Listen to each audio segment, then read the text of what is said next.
आणि यानंतर अन्य काही महत्त्वाच्या घडामोडींचा आढावा आपण घेऊया। आपल्या देशाच्या रक्षणासाठी इराण महाशक्तीपुढे झुकला नाही। युद्ध शांतीचं श्रेय भारताला मिळायला पाहिजे होतं, पण ते पाकिस्तानला मिळालं। खासदार संजय राऊतांचा पंतप्रधान मोदींना टोला। विश्वगुरूंना आता सत्तेत राहण्याचा अधिकार नाही, खासदार संजय राऊतांचं टीकास्त्र। पाकिस्तान पुन्हा एकदा जगाच्या नकाशावर आला। या निमित्ताने हे श्रेय नरेंद्र मोदींनी घ्यायला पाहिजे होतं। आता या क्षणी प्रेसिडेंट ट्रम्प जर पाकिस्तानचे आभार मानत असेल तर ही भारताला मारलेली चपराक आहे, मोदींना मारलेली चपराक आहे। संजय राऊतांची भूमिका पाकिस्तान धार्जिणी, ज्यांची मजल उरणपर्यंत नाही त्यांनी इराणवर बोलू नये। भाजपचे मुख्य प्रवक्ते नवनाथ बन यांचा संजय राऊतांना टोला। पंतप्रधान नरेंद्र मोदींचं नेतृत्व सक्षम असल्याचंही विधान। ज्यांची धाव आणि ज्यांच्या पक्षाची मजल उरणपर्यंत नाही ते जनाब संजय राऊत आज इराणच्या गप्पा मारतायत। देशाचा विचार करण्यासाठी पंतप्रधान नरेंद्र मोदीजींचं नेतृत्व सक्षम आहे। इराण आणि इस्रायल युद्धामध्ये नेमकं काय झालं, कोणी मध्यस्थी करायला पाहिजे होती, कोणी दलाली केली, हे जगाने बघितलंय।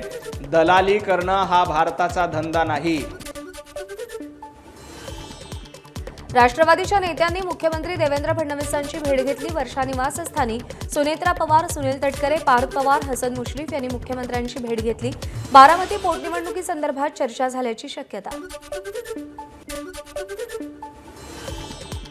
बारामती पोटनिवडणुकीत ठाकरेंच्या शिवसेनेच्या पाठिंब्यावरून अजूनही वेट अँड वॉचची भूमिका। काँग्रेस आणि राष्ट्रवादीसोबत आपले संबंध चांगले ठेवण्याचा प्रयत्न ठाकरेंच्या शिवसेनेचा। पार्थ पवार यांनी अजित पवार यांचा राजकीय प्रवास समजून घ्यावा। शरद पवार काँग्रेस विचारानं पुढे गेले। काँग्रेसवर टीका करताना पार्थ पवारांनी आत्मपरीक्षण करावं। संजय राऊतांचा पार्थ पवारांना टोला। हे जे पार्थ पवार आहेत त्यांनी अजित पवारांचा समजून घेतला पाहिजे, आपल्या वडिलांचा। अजित पवार हे काँग्रेसचंच प्रोडक्शन आहे, त्याच्यामुळे काँग्रेसवरती अशा पद्धतीनं टीका कोणी करावी याचं आत्मचिंतन टीका करणाऱ्यांनी स्वतःपुरतं केलं पाहिजे ना। बारामतीत सुनेत्रा पवार यांना पाठिंबा देण्यावरून आमची कोणतीही अडचण नाही। आज न उद्या आम्ही निर्णय घेऊ। काँग्रेसला उमेदवार देण्याचा अधिकार असल्याची संजय राऊत यांची भूमिका। ओपन आहे, उद्धव ठाकरे ओपन हार्टेडच आहेत नेहमी। हा नाही, तुमचा आग्रह काय की त्याने ही भूमिका घ्यावी म्हणून?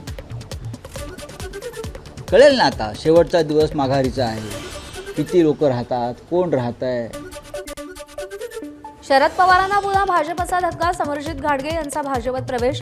भाजपचे प्रदेशाध्यक्ष रवींद्र चव्हाण आणि मंत्री चंद्रकांत पाटील यांच्या उपस्थितीत पक्षप्रवेश सोहळा। मुख्यमंत्र्यांच्या नेतृत्वात जिल्ह्याचा विकास करणार घाटगेंची भूमिका।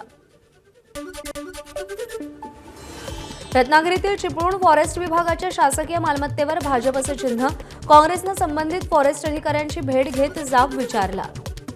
शासकीय मालमत्तेवर राजकीय पक्षाचं चिन्ह लावणं नियमबाह्य असून सरकारी जागेचा राजकीय वापर कसा काय केला जातो, काँग्रेसचा सवाल। अशोक खरात प्रकरणी स्थापन करण्यात आलेल्या हेल्पलाईनवर महिला आणि फसवणूक झालेल्यांच्या तक्रारीचा ओघ सुरू। आणखी 11 महिलांनी पुढे येत लैंगिक शोषणाचे आरोप केले, तर खरातनं बळकावलेल्या प्रॉपर्टी विरोधात माहिती दिली। अमरावतीतील परतवाडा मार्गावर मंजुरी नसतानाही 50च्या वर झाडं तोडली। महामार्गाच्या चौपदरीकरणासाठी अडथळा ठरणारी झाडं तोडली। 100 वर्ष जुन्या झाडांची कत्तल। जुनी झाडं तोडू नका असे न्यायालयाचे आदेश असतानाही झाडं तोडली। मुंबईतल्या धारावीत तब्बल 25 बाईक जाळल्या। जुन्या वादातून स्थानिक गुंडांनी बाईक जाळल्याची माहिती। आशीर्वाद सोसायटीच्या आवारात या बाईक उभ्या होत्या। पोलिसांनी 4घांना अटक केली। शिक्षण मंडळाच्या विभागीय अध्यक्षांना लाच घेताना अटक। नवी मुंबई लाचलुचपत प्रतिबंधक विभागाची सापळा रचून कारवाई। शिक्षण मंडळाचे विभागीय अध्यक्ष राजेंद्र अहिरे यांना अटक।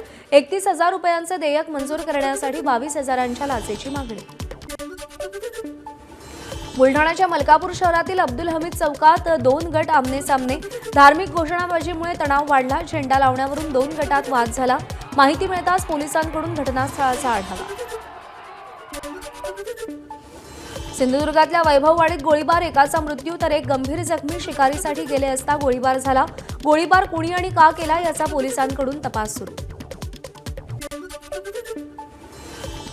साताऱ्यातील अनेवाडी टोल नाक्याजवळ भरधाव ट्रकला भीषण आग. मुंबईहून बंगळुरूकडे निघालेल्या ट्रकमधला संपूर्ण माल जळून खाक. 20 लाख रुपयाहून अधिक नुकसान.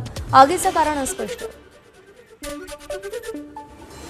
रत्नागिरीतल्या महामार्गावर थांबलेल्या शिवशाही बसला बाईकची धडक. बाईकवरचे दोघे गंभीर जखमी.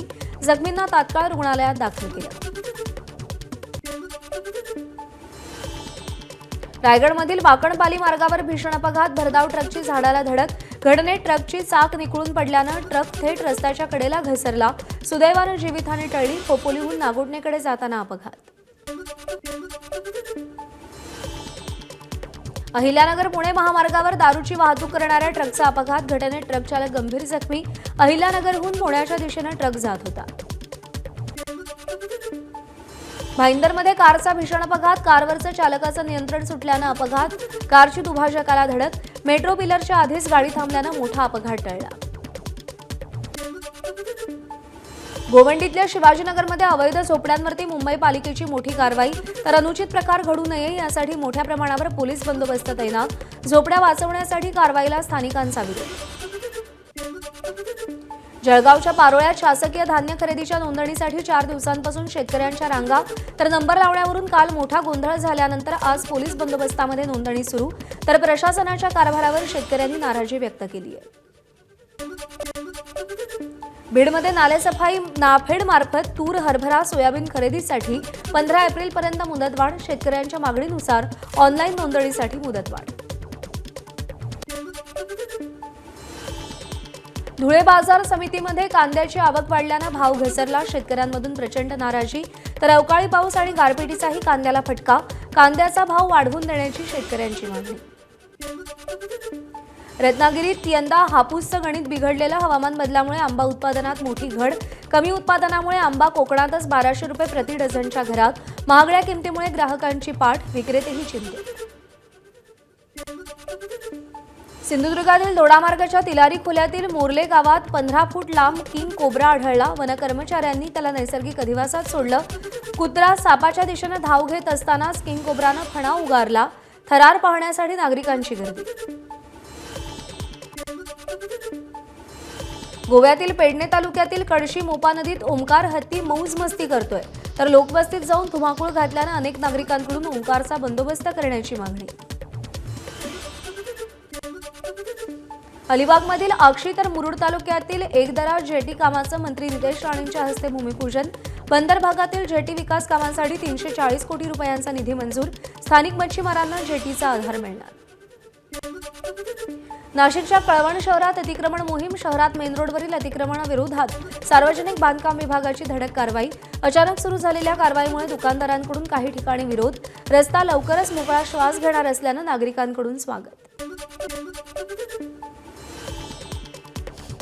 सिंधुदुर्गातल्या मालवणमधील तळाशील गावात अनधिकृतपणे वाळू उत्खननाविरोधात महिलांचा एल्गार. खाडीपात्रात उतरून महिलांनी आंदोलन केलं. जोपर्यंत अनधिकृत वाळू उत्खनन थांबत नाही तोपर्यंत माघार घेणार नसल्याचा निर्धार. वाशिम जिल्ह्यातील तब्बल 21 खासगी शाळांमधील 39 तुकड्यांवर अपात्रतेची टांगती तलवार. वेळोवेळी मूल्यांकन झाल्यावरही शाळा शासकीय अनुदानासाठी अपात्र. शाळांची मान्यता टिकवायची असेल तर संबंधित संस्था चालकांना शाळा चालवावी लागणार. सर्वांसाठी आरोग्य हा संदेश घेऊन अहिल्यानगर जिल्हा रुग्णालयात जागतिक आरोग्य दिन मोठ्या उत्साहात साजरा. आरोग्याविषयी जागृती करण्यासाठी विविध कार्यक्रम. रांगोळ्यातून आरोग्याचा संदेश. नाशिकच्या नांदगावमध्ये एकविरा देवी यात्रोत्सवात जोगतीन, आराधी आणि किन्नरांचा जोगवा कार्यक्रम.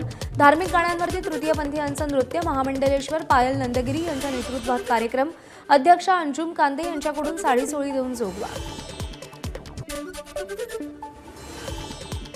भाजप स्थापना दिनानिमित्त अकोल्यात मोरणा नदीची स्वच्छता मोहीम हाती. सामाजिक उपक्रमानं भाजपचा स्थापना दिवस साजरा.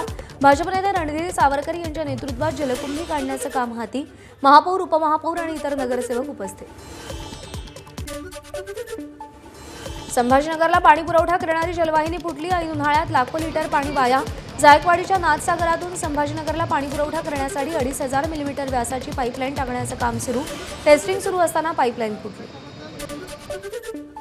रिझर्व्ह बँकेकडून रेपो दर 5.25% स्थिर. बँकेच्या पतधोरण आढावा समितीच्या त्रैमासिक बैठकीत दर स्थिर ठेवण्यावर एकमत.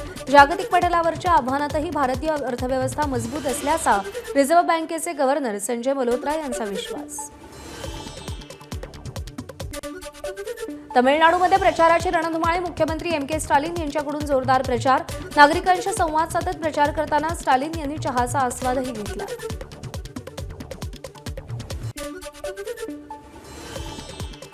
भारतीय परराष्ट्र सचिव विक्रम मिस्री अमेरिकेच्या दौऱ्यावर. महत्त्वाच्या चर्चेसाठी मिस्री वॉशिंग्टनमध्ये दाखल.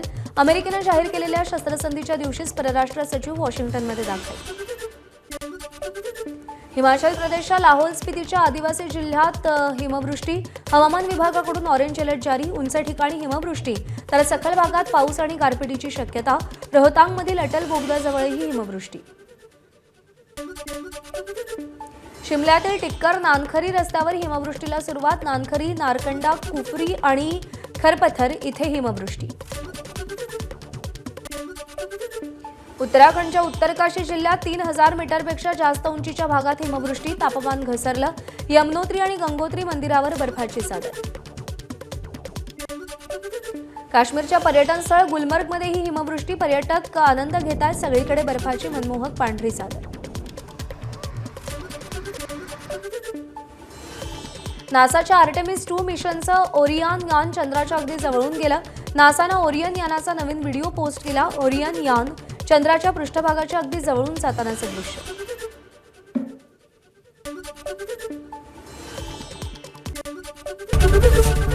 एबीपी माझा, उघडा डोळे बघा नीट.